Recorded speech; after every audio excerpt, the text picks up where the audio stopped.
Salut à tous, on se retrouve aujourd'hui pour parler du Paris Saint-Germain ce lundi 18 avril et tout d'abord les gars, joyeuse Pâques à toutes et tous, vu qu'on est le lundi de Pâques, hein. Voilà, joyeuse Pâques à vous. Et on rentre directement dans le vif du sujet bien sûr, avec le PSG. Et on revient sur le match hier soir, c'était le classique français entre l'équipe du PSG et l'équipe de Marseille. Donc le PSG a fait le taf, le PSG s'est imposé 2-1 dans ce triste match, hein. Vraiment un classique avec une saveur très particulière, hein. Vraiment un match très étrange. Donc Neymar et Mbappé ont été buteurs à côté Paris Saint-Germain. Donc on peut voir les stats du match, hein. Vraiment c'est un match où on s'est beaucoup fait chier en le regardant. Il y a eu seulement 10 tirs dans le match, hein. 7 côté parisien et 3 côté olympique de Marseille. Très peu d'occasions, donc pas grand chose à voir, hein, lors de cette rencontre hier, hein. Quasiment une soirée on peut dire gâchée. En plus il n'y avait pas d'ambiance, tout ça. Vraiment c'était un match très spécial à regarder. Et regardez seulement, donc le PSG a tiré 7 fois tout au long du match et les 7 tirs ont été en première période. Regardez le Paris Saint-Germain en deuxième mi-temps, vraiment il n'y a rien eu hein, du côté de Paris. Déjà seulement 37% de possession de balle, 0 tir en deuxième mi-temps, aucune frappe du PSG en deuxième mi-temps. Bon, ils ont quand même fait le taf en première période, hein, vu que bien sûr le PSG a mené, hein. Mais bon voilà, c'est vraiment un match très triste et c'est tout simplement le pire bilan pour un match de Ligue 1 cette saison. Voilà, avec 3 tirs pour l'OM, 2 centres pour le PSG et en tout 10 tirs, hein, ont été tentés au total. Donc un triste match hier, hein, ce classique français. Mais le PSG quand même s'en sort bien vu que le PSG a obtenu les 3 points et vraiment pas classique, hein, en une journal de l'équipe, hein, par rapport quasiment à ce non-match, hein, qui a été déroulé hier, hein. C'est la première fois que je vois un classico comme ça, PSG-OM, avec si peu de saveur, hein. Vraiment très ennuyant à regarder. Et on peut voir la une, hein, c'était hier cette fois-ci de l'équipe, hein, Pac des Princes, voilà, par rapport à ce match, hein, qui s'annonçait bouillant, pas du tout, hein. Hier c'est pas passé grand chose et du coup voilà, le PSG s'est imposé, hein, contre le rival marseillais, deuxième actuellement du championnat. Ils ont stoppé aussi la série de 8 victoires d'affilée, hein, de l'OM. Donc pour la première fois de son histoire, le Paris Saint-Germain passe devant l'OM au nombre de victoires dans un classique, hein. Le PSG maintenant a gagné 33 fois contre l'OM et l'OM a gagné 32 fois contre le Paris Saint-Germain. C'est la première fois de l'histoire que ça arrive, hein, que le PSG a plus gagné que l'équipe marseillaise. Et on peut voir qu'il y a eu 20 matchs nuls entre les deux équipes. Donc voilà, petite info, hein, voilà, concernant à cette équipe du Paris Saint-Germain. Et actuellement avec cette victoire, en plus contre le dauphin de l'OM, donc comment dire, le PSG, il manque plus que 4 points pour être officiellement sacré champion de France. Donc regardez le classement, vu que le PSG s'est imposé contre le deuxième, du coup ça fait encore plus d'écart. Et maintenant il y a 15 points d'écart, 6 journées de la fin, donc voilà, encore 4 points, donc une victoire. Ils peuvent même gagner là, comment dire, mercredi, parce qu'il y a un match, hein, mercredi du Paris Saint-Germain. Et si Marseille fait une contre-performance, le PSG peut être déjà sacré champion de France. Sinon, ça sera certainement dimanche prochain contre l'équipe de Lens, en plus à domicile. Donc ce serait mieux, hein, que ce soit à domicile, hein, devant les supporters. Voilà, qui font encore la grève bien sûr, hein. Donc voilà, le PSG c'est validé à 99,9% de chance, hein, bien sûr, d'être sacré champion de France. Et Pochettino les gars, à la fin du match, hein, bien sûr il était en conférence de presse. On va revenir, hein, sur ses déclarations. C'est toujours difficile de jouer le classique, mais gagner était le plus important. Prendre 3 points et avoir 15 points d'écart sur eux, c'est bien de finir la saison d'une bonne manière. La rotation ce n'est pas facile, mais on essaye. Le plus important c'est d'être tous ensemble et d'essayer de jouer et développer le mieux pour le club, hein. C'est bien maintenant de penser à récupérer et jouer mercredi à Angers. Le prochain match, ça sera un match à gagner pour nous rapprocher de notre titre. La victoire, oui, c'est symbolique, mais aussi très important. L'ambiance n'est pas facile, mais on a 15 points d'avance. On joue pour le 10e titre de championnat du club et c'est très important pour nous de faire l'histoire ici au PSG. Et nous sommes très contents. Je suis très fier. Nous avons joué 4 classiques en 1 an et demi et on a gagné le trophée des champions. On a gagné pendant le Covid sans les fans à Marseille. On a gagné et on a fait un autre match nul là. On a joué, on en a joué 4, on a 3 victoires et un match nul. Et ça pour moi c'est le plus important, voilà, pour être fier. Pour nos supporters, il faut essayer d'être tous ensemble et profiter et célébrer la fin de la saison, bien sûr avec ce 10e titre, hein, qui va être obtenu. Donc voilà la déclaration de Pochettino en fin de match, hein, bien sûr, après cette victoire du PSG. Il a aussi dit, hein, par rapport à la rotation des gardiens. Donc on a les meilleurs gardiens du monde. On avait Keylor, maintenant on a Donnarumma aussi. C'est bon pour le club et le futur. La difficulté c'est pour nous. Manager tout ça c'est jamais facile. Tout donnera un débat quoi qu'on fasse, hein. Donc hier on peut voir la compo de départ et côté gardien, vu qu'on parlait bien sûr des gardiens. Donc il a préféré Donnarumma à Keylor Navas. Et Donnarumma de nouveau les gars, il a été très moyen on peut dire, hein. Donc on peut voir dans le journal de l'équipe aujourd'hui, il a obtenu une note de 3. Bon, l'autre gardien aussi, le gardien de l'OM aussi, une note de 3. Les deux gardiens gardiens ont été très moyens hier. Mais Donnarumma, les gars, c'est incroyable. Lui qui a été élu meilleur joueur de l'Euro il y a quasiment 9 mois. Et là, vraiment, il fait des matchs très moyens. Hein. C'est vrai que pour moi actuellement, Keylor Navas est supérieur à Donnarumma. Donc quelques photos du match de Donnarumma. Les gars, Marseille a tiré 3 frappes dans le match. Ils ont quand même marqué. Voilà, sur le but, je ne sais pas ce qu'il fait. Il fait une sortie. Jamais il doit faire une sortie comme ça. Enfin, au moins la dégager. Il passe totalement à côté de sa sortie. Puis en deuxième période, même souvent, les gars, quand il a le ballon au pied, il prend encore énormément de temps. Je crois que l'affaire avec Benzema, ça n'a pas changé. Tout simplement, il prend trop de temps, on dégage. Mais là, en touche, je sais pas, il prend d'énormes risques avec le ballon au pied. Pourtant, il n'est pas très serein. C'est incroyable. Donnarumma, les gars, je suis quand même très surpris par rapport à son niveau là actuellement. C'est très faible. Il a fait une déclaration à la fin du match. Donc il a dit, nous sommes très heureux d'avoir donné ce bonheur à nos supporters avec cette victoire. Ce soir, nous savions que c'était important, non seulement pour nous, mais pour tous nos supporters. Donc nous sommes fiers d'avoir gagné ce match. Nous savions que ce serait difficile. Nous avons décroché un bon résultat à la maison. Bien sûr, on veut tous apporter le 10e titre à Paris. On donne tout pour cet objectif dans les prochains matchs. Nous devons jouer plus de matchs comme ce soir et ne pas nous compliquer la vie et gagner notre objectif pour la fin de saison. Gagner tous les matchs, gagner la Ligue 1, vaincre et convaincre. Donc pour lui, voilà, le PSG a fait un bon match hier. Bon, je sais pas du même avis d'après les propos de Gianluigi Donnarumma. On va parler cette fois-ci de Marquinhos. Là aussi, il y aura des déclarations bien sûr de Marquinhos. Les gars, une belle stat sur Marquinhos. Donc il est invaincu dans les classiques en compétition officielle. Donc il a déjà joué 17 fois contre l'OM, les gars, pour 14 victoires, 3 matchs nuls, 0 défaite. Il a jamais perdu contre l'OM depuis son arrivée. Il y a déjà quelques temps quand même du côté de Paris. Et on se rapproche du titre. Voilà ce qu'a dit bien sûr Marquinhos avec une victoire en plus. Je dis maintenant il ne sont plus qu'à 4 points. Et regardez tout ce qu'a dit Marquinhos. Donc c'est la dernière déclaration, après il n'y en a plus.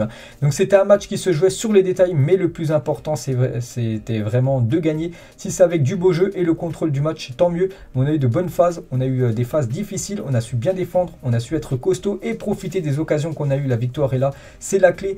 3 points qui nous donnent de l'avance sur le deuxième et c'était le plus important. On va passer un bon lundi, les supporters vont être bien se réveiller ce matin. On a gagné le match, on sait l'importance qu'il y avait, ça change notre semaine et celle des gens qui nous supportent. Et le plus important, c'est vraiment de continuer dans cette dynamique et d'enchaîner les victoires. Les 3 points étaient vraiment très importants. Voilà ce qu'il dit. Peu importe la manière dont le PSG a gagné, il voulait absolument s'imposer. Donc ça a été validé hier. Par rapport à ce 10e titre de champion, on en parle. On sait que mathématiquement, ce n'est pas encore fait, qu'on se rapproche du titre et que chaque match est très important. Le prochain match va être très important aussi contre Angers. Et selon le résultat, peut-être que le titre pourrait être à nous. Tout dépend. Voilà, s'il y a victoire contre Angers et Marseille s'incline. Donc le PSG sera sacré champion de France après-demain. Surtout si on parvient à le gagner, c'est ce qu'on se met dans la tête, ce dont on parle entre nous pour continuer. Le championnat, c'est de la constance et quand tu gagnes, ça veut dire que pendant toute l'année, tu as fait du bon travail, du bon boulot avec les voyages, les circonstances. C'est pour ça que j'aimerais vraiment qu'on le gagne parce que ça nous donne de la fierté de tout le travail réalisé. Il est aussi dit par rapport à ces 17 matchs les gars sans défaite que j'ai montré juste avant. Il faut continuer, on en avait parlé, je voulais vraiment gagner ce match à la maison contre notre rival. C'était un match important pour moi, pour tout le monde. Je voulais continuer avec cette belle série sans défaite contre Marseille et c'est bien, on a réussi. Voilà les déclarations du capitaine à Marquinhos qui n'a pas eu grand chose à faire hier, on va pas se mentir. Et il parle aussi de l'attitude du Parc des Princes par rapport aux supporters du PSG qui sont toujours en grève. Je ne m'y attendais pas. Ce n'est pas le moment de faire ça. On comprend s'ils n'ont pas eu de réponse, mais il fallait mettre la fierté et l'orgueil de côté. Moi, comme joueur, je ne suis pas d'accord. Donc voilà, très mécontent par rapport aux supporters du PSG qui sont encore en gros en grève. En gros, ni chant, ni encouragement voilà, pour les joueurs. C'est qu'il y avait une triste ambiance hier du côté de Paris. On peut voir voilà, que c'est très important quand même d'avoir un public qui soutient son équipe. Parce que voilà, quand ils ne chantent pas, voilà, après c'est leur droit voilà, par rapport à cette élimination. On peut comprendre bien sûr les supporters du PSG. On peut voir voilà, que le Parc des Princes sonne creux quand les supporters ne chantent pas. Et Roten lui soutient le boycott du Cup face à l'OM. Il a dit le meilleur moyen pour montrer encore une fois aux dirigeants qu'il faut des changements, c'est de le montrer à chaque sortie, encore plus sur un match comme ça, le classique français. Je les encourage à continuer à siffler et à faire grève. Donc je pense de toute façon les supporters du PSG feront la grève jusqu'à la fin de la saison. Et voilà, en espérant que la saison prochaine, voilà, ils redeviennent bien sûr des supporters et rechantent, voilà, parce que bien sûr c'est eux qui mettent l'énorme ambiance du côté du parc. La prestation en chiffres de Neymar, le meilleur parisien hier. C'est que Neymar depuis quelques matchs, c'est du top niveau. 60 ballons touchés, 1 but, 3 tirs, 6 duels gagnés, 7 ballons récupérés pour Neymar. Grosse prestation, on peut voir tous les ballons touchés, donc surtout sur la partie gauche du terrain. Et voilà, sur les 3 derniers matchs, on peut voir à chaque fois il a marqué au moins un but.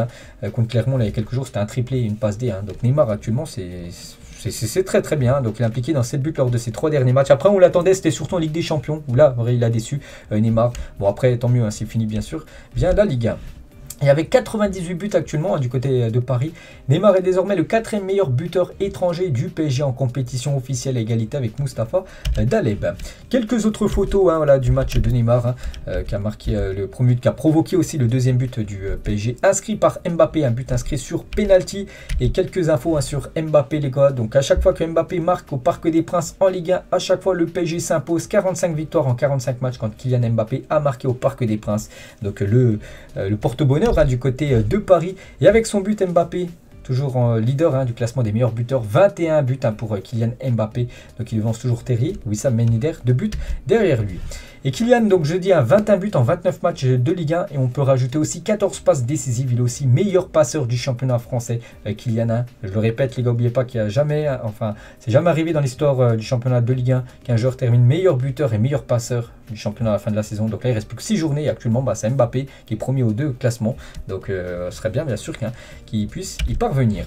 Et toute compétition confondue, si on rajoute la Coupe de France, la Ligue des Champions, tout ça, donc 30 buts et 20 passes D, donc il est impliqué dans 50 buts cette saison, Kylian Mbappé. Et toujours avec lui, donc il est devenu hier soir le premier joueur à inscrire 128 buts après ses 177 matchs disputés en Ligue 1 depuis Carlos Bianchi en octobre 1978. Voilà l'exploit de plus pour Kylian. Et de nouveau, il a marqué un but contre l'OM.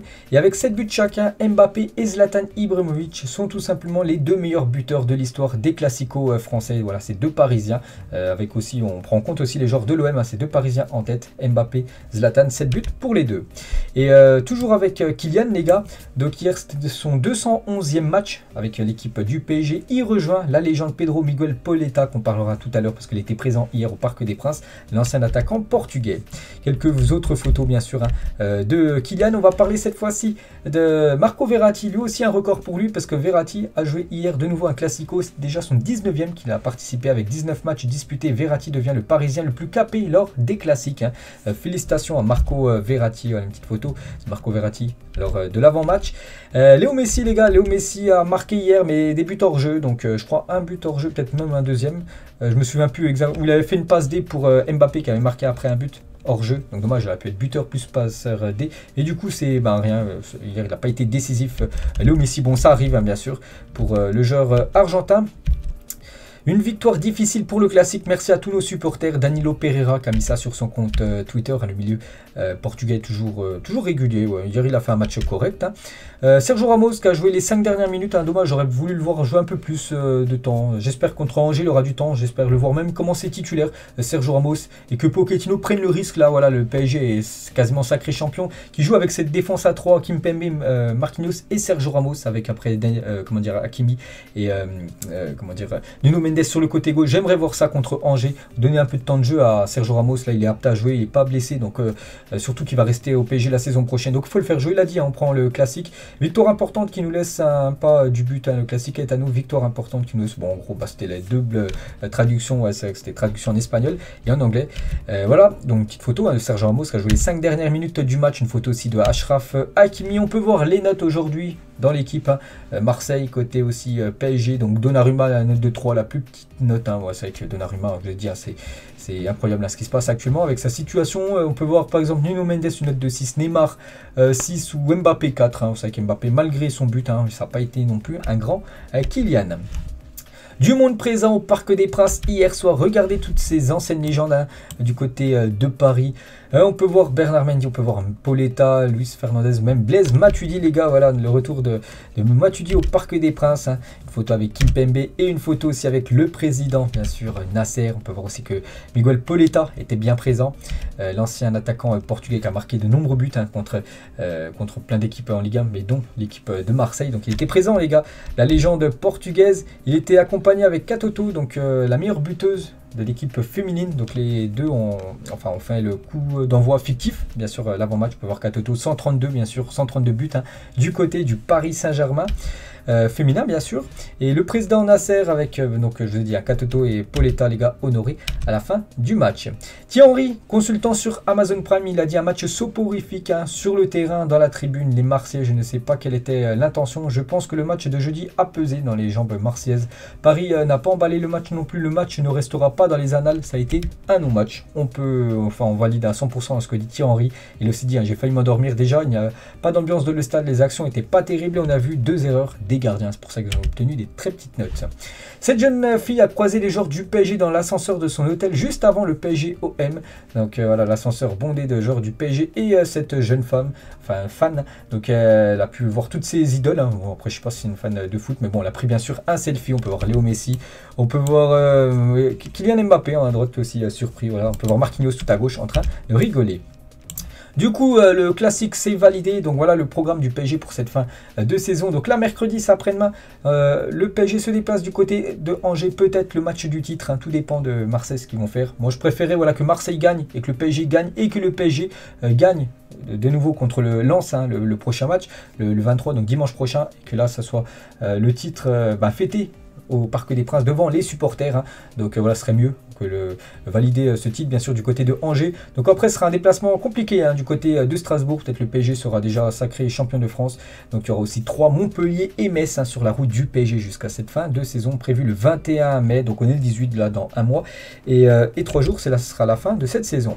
Pochettino micro de Amazon, la fin du match. Hein. On va pouvoir lancer quelques jeunes sur le terrain pour le futur du club et leur futur à eux. Donc voilà, depuis plusieurs semaines, la direction du PSG tente de rassurer ces jeunes en leur assurant qu'ils bénéficieront de plus de temps de jeu une fois le titre de champion de France acquis. On pense à Michu, on pense aussi à Xavi Simons hein, qui avait joué il y a quelques semaines, voire quelques mois, un peu plus. Hein, puis là, du coup, on le revoit plus trop hein, avec Pochettino. Voilà, n'aime pas trop miser sur la jeunesse, c'est dommage. Donc, en gros, d'après les infos, il attendrait voilà, que le titre soit déjà validé. Puis après, ils auraient beaucoup plus de temps de jeu, hein, les jeunes parisiens. N'oubliez pas que Xavi Simons est en fin de contrat, en fin de saison. Donc, il faudrait absolument le conserver parce que ce serait quand même une grosse perte de le laisser filer. Romain Mabile, c'est tout simplement le président du club, donc le collectif Ultra PSG. Donc il parle de Neymar. Neymar, on voit bien que sur le terrain, il ne répond pas à ce qu'on lui donne. On regarde les matchs du Brésil, on voit ce qu'il fait à Paris, c'est bien. Enfin c'est frustrant, c'est vrai que du côté du Brésil il est souvent très performant, souvent très bon, et du côté du PSG malgré là qu'il ait été bon hein, les 3 derniers matchs, voilà c'est quand même un flop hein, il faut avouer, un Neymar du côté du PSG. Donc le Neymar qu'on a à Paris n'est pas le vrai Neymar hein, donc c'est que moi je lis totalement hein, ce qu'il dit, et toujours avec le président hein, du collectif Ultra PSG, on est les premiers dégoûtés de ne pas chanter jusqu'à la fin de la saison hein, bien sûr. Donc voilà, il dit en gros que voilà, les 3 derniers matchs hein, du PSG à domicile, je crois qu'il y en a 3, faut que je regarde. Donc le PSG Lens, le PSG 3 et le PSG Metz. Donc oui, bien c'est bien ça, 3 matchs hein, sur les 6 derniers matchs. Donc il y aura toujours pas d'ambiance, pas d'encouragement. Et comme je dirais, hein, ils reviendront, enfin les supporters rechanteront. Ça sera début de saison prochaine. Et Alain Kaysak, les gars, s'exprime hein, sur la relation entre le PSG et ses ultras. Moi, je ne comprends pas qu'il y ait un fossé. Je ne comprends jamais qu'on se fâche. On est dans la même famille. Moi, c'est maintenant que j'ai plus envie de les soutenir. Tout simplement, le groupe du PSG. Par rapport toujours à cette élimination, bien sûr, qui reste en travers la gorge. C'est vrai que quand on y pense, les gars, c'est quand même très très dommage hein, d'avoir été sorti de la sorte hein, en Ligue des Champions. Alors que le PSG, pendant un match et demi, avec totalement maîtrisé bien sûr la rencontre. La photo plutôt du maillot du Paris Saint-Germain version extérieure saison prochaine. J'ai déjà montré quelques fois le maillot domicile, le maillot extérieur devrait être un maillot blanc hein, saison prochaine. Et on finit cet épisode les gars avec l'équipe féminine qui s'est imposée contre ici, donc une équipe du 92. Donc une victoire 6-1 des Parisiennes. N'oubliez pas que le PSG féminin va jouer là dans quelques jours les matchs de Ligue des Champions demi-finale hein, contre l'équipe de Lyon. On en reparlera bien sûr d'ici là. Donc voilà les gars, la fin de cet épisode consacré au Paris Saint-Germain. J'espère que ça vous a plu. On se retrouve demain, on parlera cette fois-ci de l'Olympique de Marseille. On reviendra voilà, sur le match qui s'est passé hier soir. Ciao à tous.